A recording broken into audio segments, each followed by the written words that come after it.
Banks has Can we open that? Aaron Banks has a MCL. He'll be out these next 2 games. Jalen Moore, quad strain. He'll also miss our last 2 games. Burford has a calf, dealing with some soreness. We're still waiting for him to get back from the MRI, so don't have an official thing on that yet. Greenlaw, the same thing with his calf, looking like soreness, but we'll still evaluate that. Jair Brown has an ankle. He'll be day-to-day. He Winters, chest. He'll be day-to-day also. Go ahead.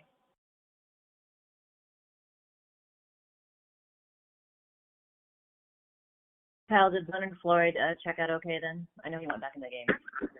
Yes, he checked out all right. Is there any thought shutting down Dre for the rest of the year, or is there a potential that he'll come back? Sorry, you broke up. Is there a chance that Dre Greenlaw is shut down for the rest of the year, or is there a potential that he'll come back and play?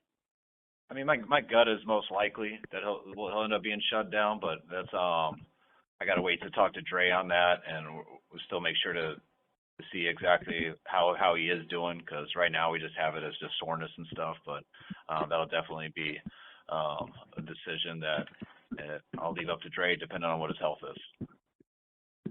How has he been emotionally? It's quite a journey for him to come back from the Achilles injury. Sorry, you keep breaking up. What was that again? How's he been emotionally? I know it's been quite a journey for him to come back from the Achilles injury. I mean, I think it's been a huge emotional deal. You know, I mean, hurting the Super Bowl like that and how dramatic of an injury that can be, just talking to people who have had it.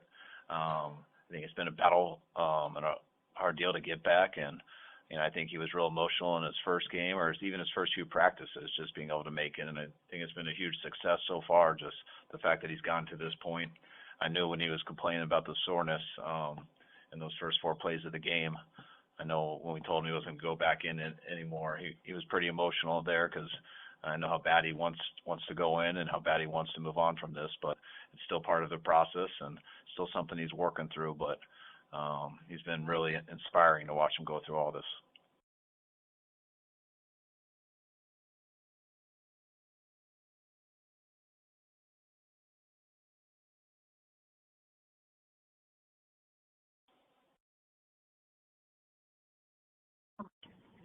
Kyle, who's your next tackle after Burford?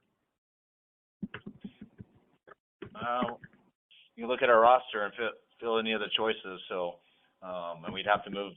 We brought in a couple of practice squad guys here recently. You know, just activating Pleasant to the roster. I think we did that on Saturday. We also, you know, when you get to these points where you're down pretty low on it, you got to get 5 guys out there. So we'd have to make the decision on some possible guards too. So hopefully we'll get some good news on Burford, but if not, we'll probably have to add some people from other people's practice squads if we haven't. Sure, we've been working on that already, but it's a little too early to say.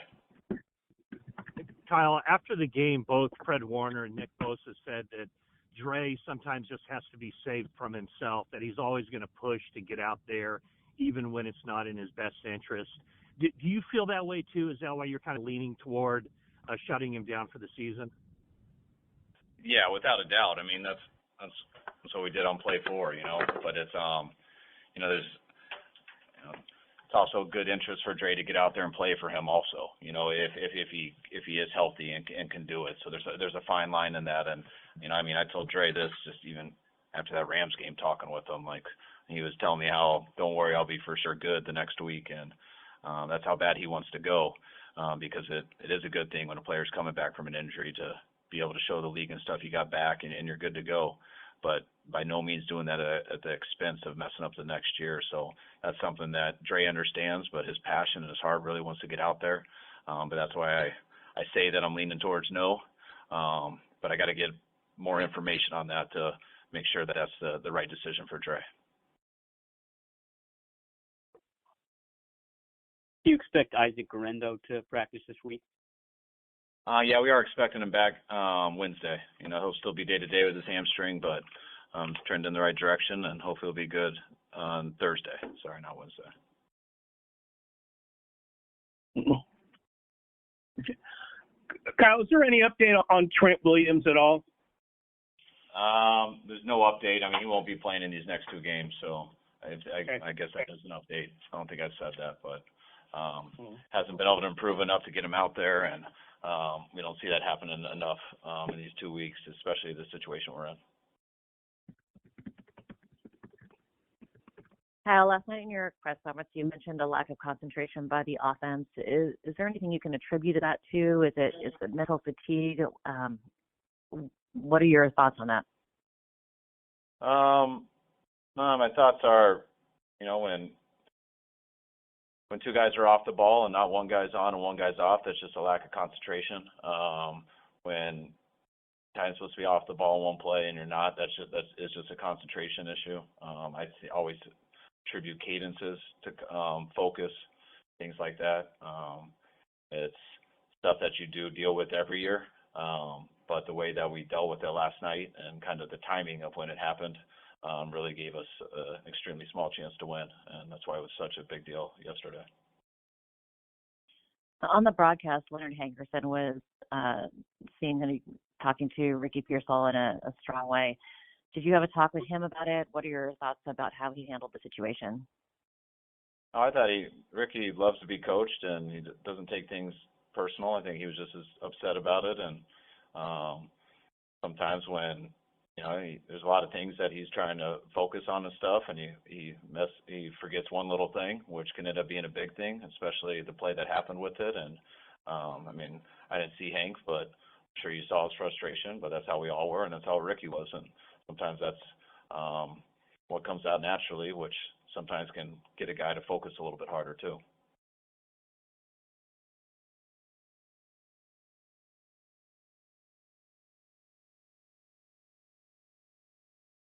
You guys good? Kyle, with your left tackle situation, I guess potentially. I mean, I don't suggest, I'm not saying you wouldn't play Brock, because of that. But does it give you any pause when you have kind of your franchise quarterback and you don't quite know who might be protecting his blind side? All that stuff does, but people deal with that throughout the year and other weeks too. We got a football team, Eric, and we got to go out and we got 2 games here, and we got to see what guys we can put out there, and whatever we do, we're going to put a game plan together to as best as we can to give us a chance to win. And but no, I don't not thinking that way. Kyle, how do you go about motivating guys at this stage when there are this many injuries and you're at where you're at in the season? Do you have to try anything different, or how do you go about it? Motivation is telling people the situation they're in and hoping that they understand the reality. This is professional sports. You get paid to do this. It's our job. You get 17 checks, which is for 17 games. Whether you're in the playoffs, out of the playoffs, people who don't understand that don't last long in this league. And you need me to tell you that, I will. But I think guys do understand that. I think our team understands that. You have a standard to play for. You don't just sit there and play till you're in something and then shut it down. You play one way. And we got 2 games here left. That's all that we got. And our goal is to find a way to play better. Our goal is to find a way to get a win. And that's what I expect out of anyone involved in this. And if they don't see it that way, and you got to convince them to too much more than that, then they're probably not the type of guys that you want around here anyways. Kyle, after taking a look at those excessive penalties by the defense at the end of the game, what were your thoughts on those? I know you had said yesterday you hadn't seen them yet. Yeah, we deserved them all. I think emos could have gone a little either way, but when you push someone, you can get a call. And I always tell those guys that, no matter how close you get to being physical or doing whatever, especially guys talking to him and trying to piss him off and stuff or whatever, and he gives someone a little baby shove in the back, it doesn't always get called.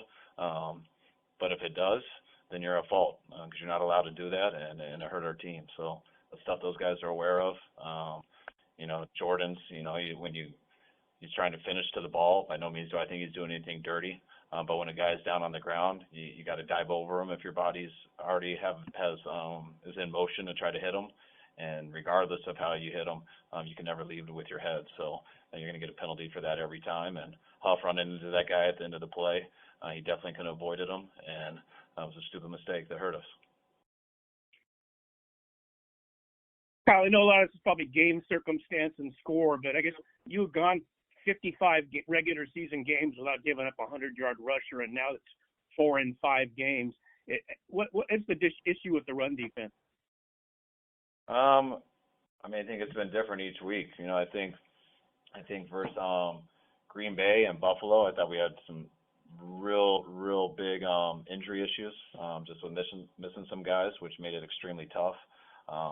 And then especially Buffalo getting that big one, I want to say like 64-yarder, which made it that much worse. Last week was that big one at the end that put him over the top, but I don't think we've had the continuity in our defense to play as good as we have in the past. I think our just with some of the linebackers that have been in and out, it has not nearly been as consistent, and I think some of our run stoppers that have been big for us on the D-line hasn't been as consistent also. And when you add those things all together, and gone against some good backs too, that when they've got in the right lane, they've got the big ones. And then it also goes to not getting guys off on third down as well at times. You give them 3 more plays, and that stuff happens. But we have not been as good in the past, and we haven't been able to put out the fire. You guys good?